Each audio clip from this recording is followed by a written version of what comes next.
Welcome to Voice of Guru Sivayogi Ayya, where the words are not mere sound but sacred silence in motion. Let these teachings guide you home, to the self, to peace, to truth.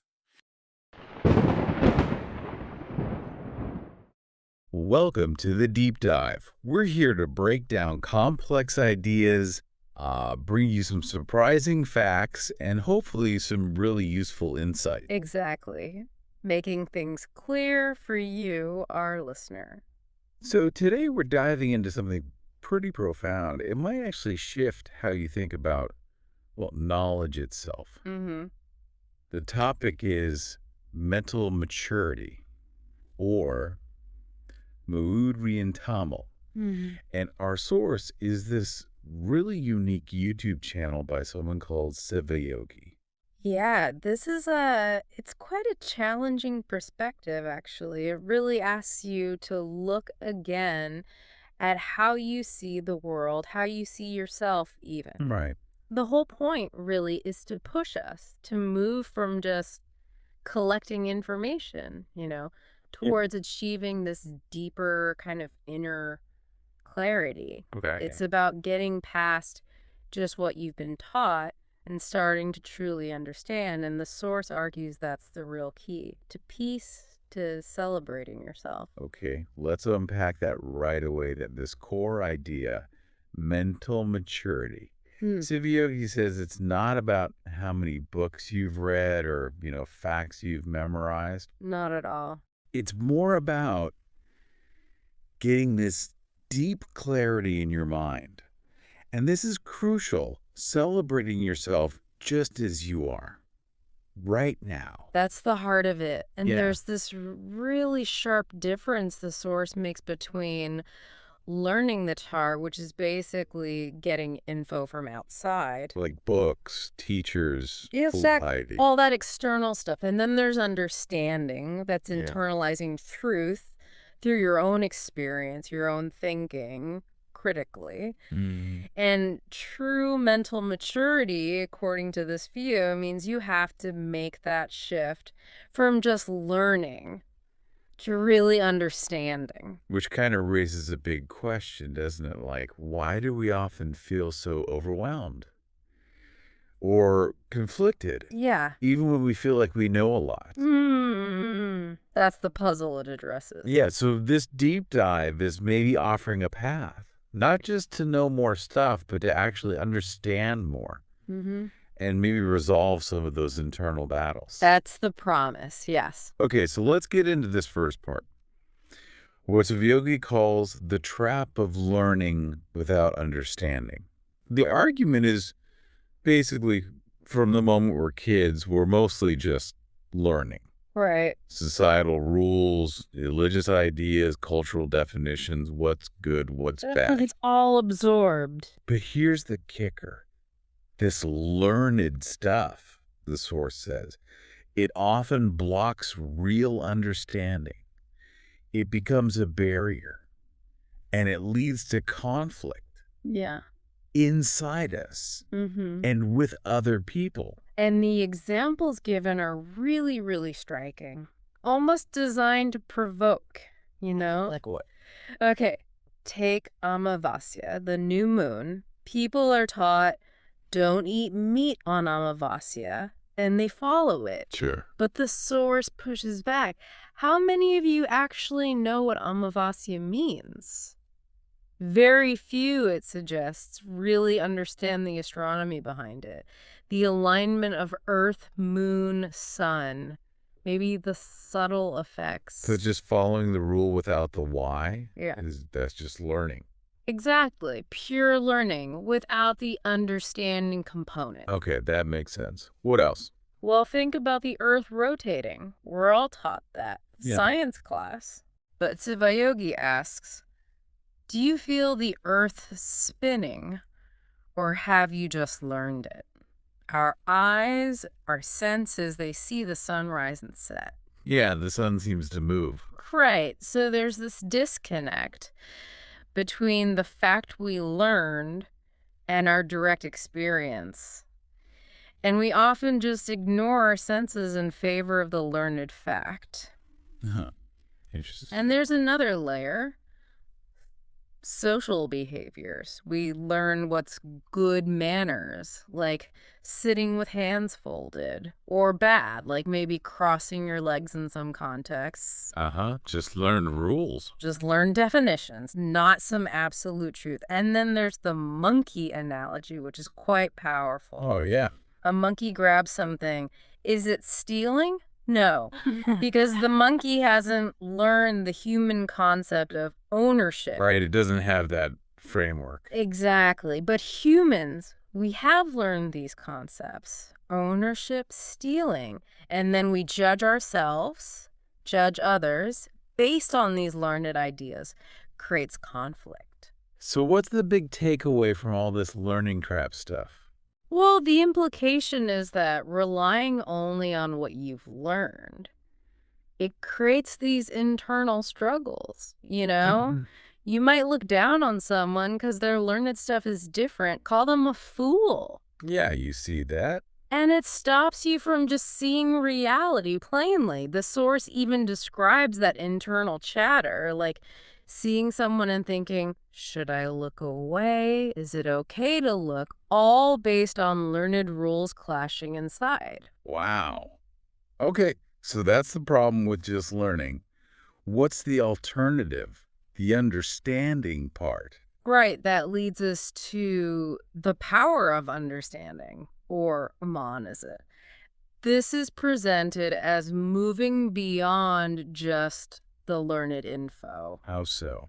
It's described as a more direct, almost intuitive grasp of reality, free from the filters of what others have taught you. It needs self-awareness. And crucially, being willing to question your own assumptions, even the really deep ones. Okay, and are there examples of this understanding? Yes, and they're quite elemental, like fire burns. Okay, yeah. Yeah. Pretty basic. Right. You don't need a lecture on thermodynamics to understand that fire burns. It's direct, undeniable. Now, how you use the fire for cooking rice, for a barbecue, that's learning. But the burning itself, understanding. I see the distinction. Another one, maybe a bit stranger, is the cat burying its feces. Okay. The source suggests this isn't something the cat learns from its mother. It's more like an instinctive understanding, a natural impulse, maybe driven by its own sense of smell, not a learned concept of hygiene or hiding from predators. It's innate. Huh. So it's about innate knowledge versus acquired rules. In a sense. Or consider eating. The source asks, do you actually know what food your body can digest? Good question. Many of us just eat what we've learned is food, what culture says is edible, instead of really listening to our own body's signals, what it understands, what it accepts, what it rejects. Tuning into yourself, basically. Exactly. It links back to trusting your senses, your direct experience. We often override what we see, hear, taste, feel because of what we've been taught. True understanding in this view means valuing that direct experience, listening to it. There's even a reinterpretation of that old Tamil proverb, Karka Kasadara, learn without flaws. Okay. Sivayogi flips it slightly, suggesting maybe learning itself can be flawed. Strive instead to understand. It's a subtle but significant shift. Focus on understanding over just flawless learning. And what's the payoff for achieving this understanding? Well, this is powerful. The claim is that genuine understanding purifies the mind. It dissolves the ego. How so? Think about it. If you truly understand that someone else is just acting based on their learned information, their conditioning, why get angry? Ah, I see. The source literally advises don't be angry because he has learned something and you have learned something. It removes the basis for judgment, for conflict. It leads to acceptance. That's quite a profound shift in perspective. Okay. So moving on, Sivayogi also talks about intermediaries. What's that about? Yes, this is a strong critique in the teaching. Intermediaries refers to anything or anyone standing between you and your own direct understanding of truth. Like who or what? Could be religious figures, societal norms, cultural dogma, even your own ingrained biases, anything that prevents you from seeing or experiencing things directly. And why are they seen as a problem?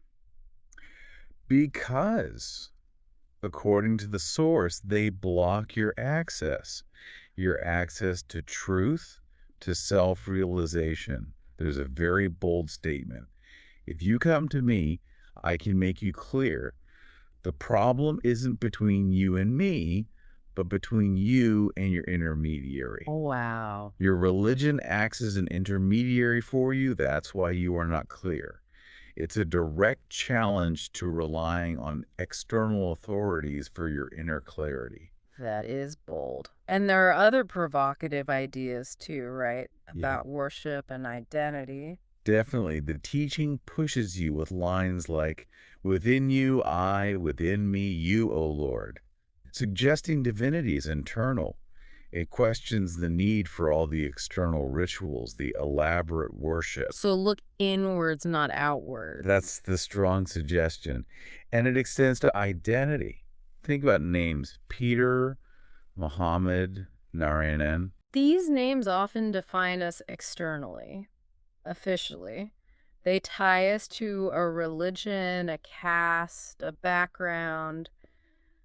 Regardless of what you might truly feel or believe inside, Sivayogi asks, is this human mind special or terrible for getting so caught up in these external labels? It's a sharp question. It really makes you think about labels. And there's this powerful reminder about life being fleeting. Yesterday here, today gone. Right. Impermanence. It's a real push to live now, Yeah. use what you have now. The source asks, if you can't use what's available now, what will you use when you're gone? If you can't fix this life, how will you fix the next? Very direct. So it all ties back to this idea of mental maturity being about celebrating yourself now in this present moment, not waiting for some external approval or future achievement. And this state of inner joy is described as quite intense. Yeah, superior to any intoxication is how it's put, and accessible to basically anyone, regardless of their social standing, as long as they aren't physically incapacitated in a way that prevents basic awareness. The source uses the specific terms crippled, blind, deaf, or dumb. So the potential for this clarity is there for most people if they seek it. If they seek it with an open mind, yes. That's the core message. Okay, so how does Sivayogi actually propose helping people get there? What's the path forward? He identifies himself as a guide, right? Yes. He's quite clear about his role. He says something like, I'm a learned and understanding person, a wise man, one who understands God. So, positioning himself as someone who has navigated this path. And what's the practical approach offered? It seems to be about encouraging direct questioning. Questioning yourself, questioning the world. His courses, like Ananda Vasvu, Blissful Life, or a 40 Days course, they seem designed specifically for this. To do what exactly? To help people shift, to move from that superficial learning to the deeper understanding, with the ultimate goal being what's called liberation or samadhi, that state of profound self-realization. And you mentioned his communication style is very direct. Extremely. including being upfront about the fact that his courses have a cost, explaining it as necessary to sustain the work. There's no pretense. And he invites challenges. Explicitly. He says basically, if you find errors in my teaching, tell me, challenge me, which really reinforces the idea that it's about critical thinking, not blind faith.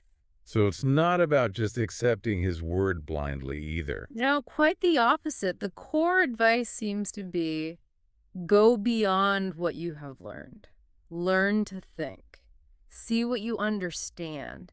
Ask yourself again and again if your understanding is correct. It's really an invitation to a personal investigation. Exactly. An ongoing journey of self-discovery. Well, that really brings us to the end of this deep dive into mental maturity. It's definitely a lot to chew on. It challenges some fundamental ideas about knowledge about ourselves. It certainly does. It's a call to look inward, to question everything we've just accepted. And to leave you, our listener, with one final thought from the source. It's quite striking. Mm-hmm. It distinguishes between death and decision. Right. It says, while death is in the hands of Yama, the god of death. The decision, the choice that leads to liberation, to samadhi, that's entirely in your hands. Meaning the power to really transform your inner world, to find that clarity, it rests completely with you. A powerful place to leave it. The choice is yours. Thank you for being here. May the grace of Guru Sivayogi Ayya shine through your inner journey. Like, share, and subscribe, and walk with us on this sacred path.